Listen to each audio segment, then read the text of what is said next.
Hello दोस्तों, स्वागत है आपके अपने यूट्यूब चैनल AK2 एजुकेशन में। AK2 एजुकेशन में आप सभी का बहुत बहुत स्वागत है। आज हम इंटर बोर्ड परीक्षा कक्षा 12 के इंटर के बायोलॉजी के कक्षा 12 के चैप्टर 4 लेकर आ गया हूँ। बायोलॉजी के चैप्टर 4 हैं। जो भी स्टूडेंट क्लास 12 में और 2023 में एग्जाम देने वाले हैं वो वीडियो को ज़रूर देखें। और चैप्टर 4 के ऑब्जेक्टिव क्वेश्चन को सॉल्व करने वाले हैं, जो है कि जनन स्वास्थ्य के सभी मोस्ट भी ऑब्जेक्टिव क्वेश्चन आपको इस वीडियो में कवर कराया जाएगा।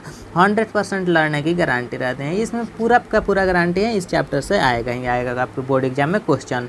और आपको बता दें कि PDF बिल्कुल फ्री में प्रोवाइड किया जाता है। हमारा चैनल PDF बिल्कुल फ्री में प्रोवाइड करता है, तो आप सभी चैनल को जरूर सब्सक्राइब कर लीजिए और वीडियो को भी लाइक कर दीजिए। चलिए आज की वीडियो स्टार्ट करते हैं। और PDF कहाँ से डाउनलोड होगा मैं वीडियो में के एंड में बताऊंगा, तो तब तक बने रहिए हमारे साथ।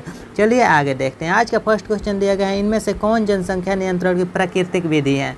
प्राकृतिक विधि इनमें से कौन है जनसंख्या नियंत्रण का? ऑप्शन ए में दिए गए हैं शिकार, ऑप्शन बी में परजीविता और ऑप्शन सी में दोनों और ऑप्शन डी में इनमें से कोई नहीं। तो शिकार और परजीविता जो है ये दोनों हैं जनसंख्या नियंत्रण के प्राकृतिक विधि। ऑप्शन नंबर सी इसका राइट आंसर होगा। अगला क्वेश्चन जो दिया गया है कि निम्नलिखित में से कौन जन्म दर नियंत्रण की शल्य विधि है? जन्म दर नियंत्रण की शल्य विधि कौन सी है? ऑप्शन ए में वैसेक्टोमी, ऑप्शन बी में ट्यूबेक्टोमी और ऑप्शन सी में दोनों दिया गया और ऑप्शन डी में इनमें से कोई नहीं।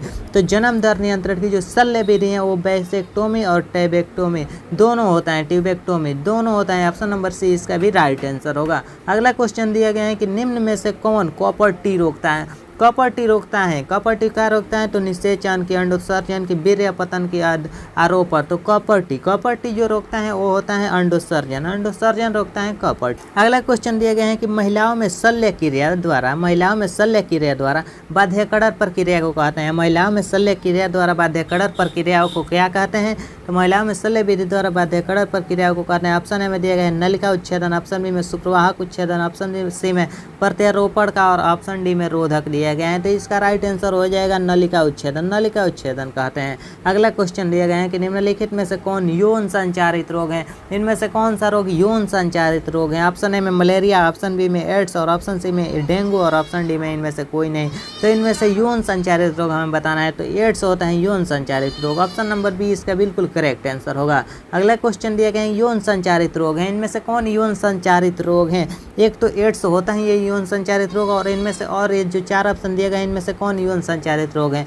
ऑप्शन ए में दिया गया है खसरा, ऑप्शन बी में टीबी और ऑप्शन सी में गोनोरिया और ऑप्शन डी में टाइफाइड। तो यौन संचारित इनमें से कौन सा रोग है? तो गोनोरिया है जो कि यौन संचारित रोग है, जो कि ऑप्शन नंबर सी होगा। अगला क्वेश्चन दिया गया है कि अंतर्गर्भाशय तकनीक की औरत असफलता की दर है। अंतर्गर्भाशय तकनीक की औरत असफलता की दर है। अंतर्गर्भाशय तकनीक की औरत असफलता की दर कितनी है? तो 23%, ऑप्शन बी में 20%, ऑप्शन सी में 1% और ऑप्शन डी में 4%। तो इसका राइट आंसर हो जाएगा 4% है। अगला क्वेश्चन दिया गया है कि जनन स्वास्थ्य के लिए क्या सावधानी की जरूरत है? जनन स्वास्थ्य के लिए क्या सावधानी की जरूरत है? जनन स्वास्थ्य के लिए क्या सावधानी की जरूरत है? ऑप्शन ए में दिया गया है यौन संचारित रोग से बचाव, ऑप्शन बी में गर्भपात, ऑप्शन सी में गर्भवती की समुचित देखभाल और ऑप्शन डी में इनमें से सभी। तो जनन स्वास्थ्य के लिए जो सावधानी की जरूरत है वो इनमें से सभी होगा। ये तीनों जनन स्वास्थ्य की सावधानी की जरूरत है। ऑप्शन नंबर डी इसका राइट आंसर होगा। अगला क्वेश्चन दिया गया है कि जनसंख्या विस्फोट का परिमाण है। जनसंख्या विस्फोट का परिमाण क्या है? ऑप्शन ए में आय में ह्रास, ऑप्शन बी में भूमि का ह्रास, ऑप्शन सी में खनिज का ह्रास, ऑप्शन डी में इनमें से सभी। तो जनसंख्या विस्फोट का जो परिणाम है जनसंख्या विस्फोट का, ये आय का भी ह्रास है और भूमि का भी ह्रास है और खनिज का भी ह्रास है। तो इसका आंसर सभी हो जाएगा। ऑप्शन नंबर डी बिल्कुल करेक्ट आंसर। अगला क्वेश्चन है जो कि 10 नंबर क्वेश्चन है, जनसंख्या नियंत्रण के लिए हार्मोनल गर्भरोधक विधि प्रयुक्त है। जनसंख्या नियंत्रण के लिए हार्मोनल गर्भरोधक गोली प्रयुक्त है। इनमें से कौन हार्मोनल गर्भरोधक गोली प्रयुक्त है जनसंख्या नियंत्रण के लिए? ऑप्शन ए में दिया गया है माला डी और ऑप्शन बी में दिया गया है माला एन और ऑप्शन सी में सहेली और ऑप्शन डी में इनमें से सभी।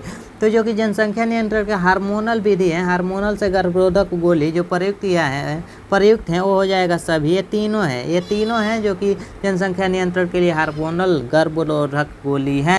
अगला क्वेश्चन दिए गए हैं कि निम्नलिखित में कौन यौन संचारित रोग है। हमें बताना है इनमें से कौन यौन संचारित रोग है। ऑप्शन ए में दिए गए हैं टाइफाइड, ऑप्शन बी में हैजा और ऑप्शन सी में मलेरिया और ऑप्शन डी में सिफिलिस दिए गए हैं। तो इनमें से हमें बताना है कौन यौन संचारित रोग है। तो यौन संचारित रोग होता है सिफिलिस इसका राइट आंसर होगा। अगला क्वेश्चन दिया गया है कि भारत में प्रथम जनगणना कब हुई। भारत में प्रथम जनगणना कब हुई। भारत में प्रथम जनगणना कब हुई। ऑप्शन ए में 1851, ऑप्शन बी में 1872, ऑप्शन सी में 1921 और ऑप्शन डी में दिया गया 1951। तो भारत में प्रथम जनगणना कब हुई। तो भारत में प्रथम जनगणना हुई वो हुई 1951 ईस्वी में। 1951 ईस्वी में भारत में प्रथम जनगणना हुई। अगला क्वेश्चन दिया गया है कि उच्च मृत्यु दर के कारण जनसंख्या में तीव्र ह्रास कहलाता है। उच्च मृत्यु दर के कारण जनसंख्या में तीव्र ह्रास क्या कहलाता है। जनसंख्या घनत्व की, जनसंख्या अवनमन की, जनसंख्या विस्फोट की, उपयुक्त सभी। जो कि उच्च मृत्यु दर के कारण जनसंख्या में तीव्र ह्रास है वो कहलाता है जनसंख्या अवनमन। जनसंख्या अवनमन कहलाता है। ऑप्शन नंबर बी बिल्कुल करेक्ट आंसर होगा। अगला क्वेश्चन दिया गया है कि सहेली दो मादा गर्भ निरोधक गोली हैं। सहेली एक मादा गर्भ निरोधक गोली है जो कि प्रयोग की जाती है। सहेली जो मादा गर्भ निरोधक गोली है इसका प्रयोग कब किया जाता है। रोजाना किया जाता है। ऑप्शन बी में साप्ताहिक और ऑप्शन सी में तिमाही और ऑप्शन डी में मासिक। तो सहेली जो गोली है इसका उपयोग साप्ताहिक किया जाता है। साप्ताहिक किया जाता है सहेली गोली का उपयोग। अगला क्वेश्चन दिया गया है जो कि आपके स्क्रीन पर दिख रहा है। यह क्वेश्चन है RU 486 दवा का प्रयोग की जाती है। RU 486 जो दवा है इसका प्रयोग की जाती है। तो गर्भरोधक, ऑप्शन बी है एमनियोसेंटेसिस में कि गर्भपात कारक के रूप में कि म्यूटाजन के रूप में। जो RU 486 दवा है इसका उपयोग गर्भपात कारक के रूप में किया जाता है। इसका उपयोग गर्भपात कारक के रूप में किया जाता है। अगला क्वेश्चन दिया गया है कि प्रथम मानव जनसंख्या विस्फोट का कारण हुआ। प्रथम मानव जनसंख्या विस्फोट का कारण क्या हुआ। तो अल्पवायु विवाह है जो कि प्रथम मानव जनसंख्या विस्फोट का कारण हुआ। अगला क्वेश्चन दिया गया है कि मादा में मुख्य गर्भरोधक किसे रोकती हैं।